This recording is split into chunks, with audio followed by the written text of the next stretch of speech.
Assalamualaikum warahmatullahi wabarakatuh dan salam sejahtera. Selamat datang ke channel Sunadi Maulan. Video ini adalah sambungan daripada dua video yang sebelum ini, iaitu bagi tajuk JIRIM Sains Tahun 5. Dan ini adalah video terakhir bagi tajuk tersebut, di mana kita akan membicarakan tentang kepentingan air kepada manusia dan alam sekeliling, dan juga mengapa kita penting untuk menjaga sumber-sumber ini semua. Baiklah, kita lihat pada visual yang lakaran yang telah saya sediakan ini. Kita dapat lihat ada laut, ada gunung, ada pokok, ada haiwan. Ada di sini saya letakkan sawah padi, mungkin di sini adalah pokok kelapa, ada pendapatan, ada bandar di sini. Jadi apakah kepentingan air kepada kita? Air sangat penting kepada manusia kerana manusia sangat bergantung kepada air untuk menjalani kehidupan. Begitu juga dengan tumbuh-tumbuhan dan juga haiwan. Mengapa? Kalau kita lihat daripada tajuk sebelum ini ataupun video sebelum ini, kita mempelajari tentang proses-proses yang menukarkan satu jirim kepada satu bentuk jirim yang lain. Ingat lagi bukan? Kondensasi, penjejatan, pendidihan, peleburan dan juga pembekuan. Baiklah. Begitu juga dengan alam ini, iaitu alam ini juga mengalami proses-proses tersebut. Kalau kita lihat di sini bagaimana apabila matahari di sini memberikan haba kepada alam, maka apakah proses yang akan terlibat? Iaitu satu prosesnya adalah proses penjejatan, di mana air di laut akan tersejat naik ke atas. Ataupun mungkin air daripada sungai, air daripada tasik dan sebagainya juga akan ikut tersejat. Dan di situlah apabila awan terbentuk, awan terbentuk, maka wap-wap air ini akan terkumpul di dalam awan. Dan awan ini mungkin akan bertiup ataupun bergerak ke daratan.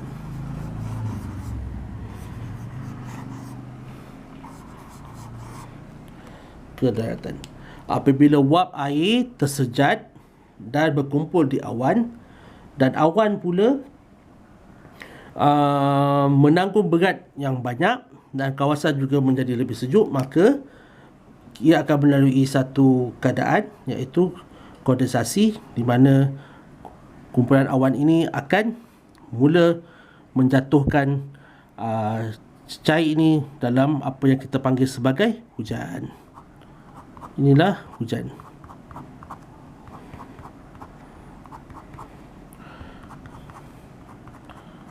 Bagi negara-negara yang sejuk mungkin akan bertukar menjadi salji.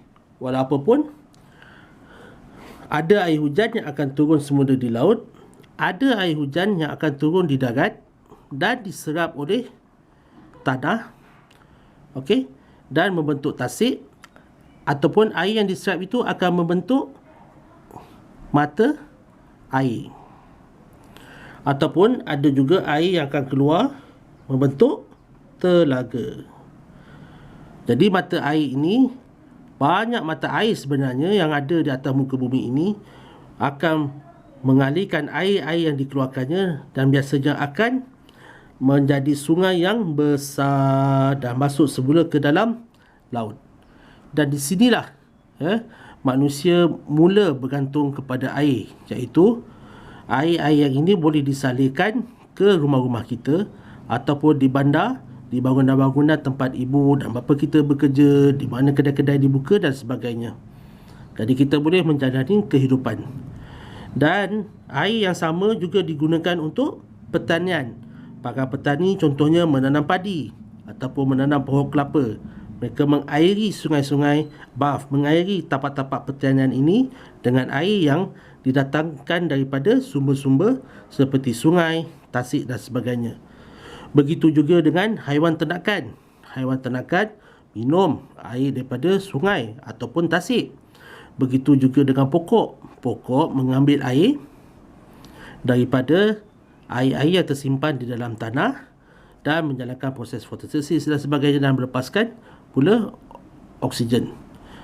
Dalam hal ini, kita dapat lihat betapa pentingnya kitaran ini, proses-proses ini dalam kehidupan manusia. Dan sehubungan dengan itu, sebenarnya air ini akan membantu kita dalam menjalani kehidupan dengan lebih baik lagi. Bayangkan jika satu hari hujan tidak turun sungguh lama, 3 bulan, 4 bulan, 6 bulan, sehingga kan air di tasik menjadi kering. Air sungai menjadi semakin sedikit. Air mata air semakin kurang airnya. Ataupun air di telaga sudah semakin jauh mendalam. Bagaimanakah haiwan, pohon, malahkan kita sendiri hendak minum air? Pasti sukar, bukan? Bagaimana kita hendak membasuh baju? Bagaimana kita hendak mencuci? Bagaimanakah kita hendak melakukan aktiviti-aktiviti pertanian? Begitulah pentingnya air kepada kehidupan manusia dan juga haiwan dan juga tumbuhan. Dan kalau kita berbicara dengan lebih banyak lagi, fungsi hujan, kitaran, uap air ini semuanya membantu bumi, membantu bumi untuk menyejukkan alam sekitar kita. Adik-adik tentu pernah duduk dalam keadaan suasana yang panas dan menyebabkan kita rasa panas sekali. Dan tiba-tiba hujan turun. Apa yang kita rasa? Kita rasa seronok kerana hari telah bertukar menjadi lebih sejuk daripada sebelumnya. Jadi bayangkan kalau tiada hujan. Bayangkan tiada sungai yang mengalir. Bayangkan tiada tasik yang bertakung air dengan banyaknya. Akan menyebabkan bumi menjadi panas.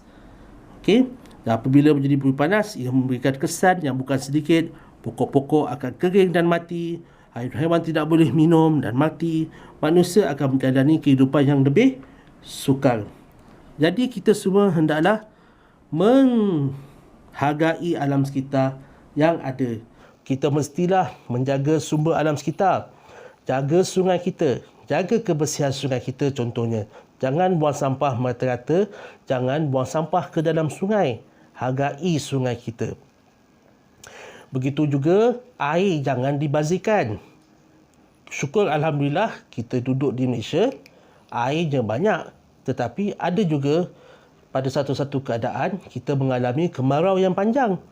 Empangan kita semakin surut dan semakin sedikit airnya. Sehingga air terpaksa dicatu. Jadi apabila air dicatu pun kita sudah mengalami kesukaran untuk hidup. Jadi hargailah air kita, hargailah sumber air semula jadi kita. Seperti mata air, air sungai, telaga dan juga tasik. Jadi bersama-samalah kita menghargai sumber air yang ada. Bersama-sama kita menjaga kebersihan sungai, menjaga kebersihan tasik, menjaga telaga kita dengan sebaik-baiknya. Hargai air, hargai apa yang ada di sekeliling, jaga ia sebelum ia hilang selama-lamanya.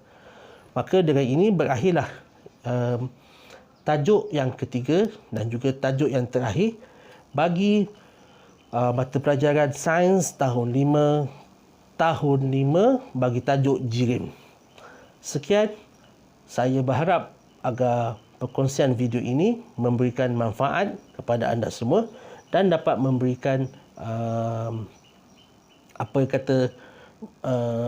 memberikan maklumat yang lebih baik kepada anda semua tentang kepentingan menjaga air dan juga sumber-sumber air yang ada. Saya akhiri dengan Assalamualaikum warahmatullahi wabarakatuh dan salam sejahtera.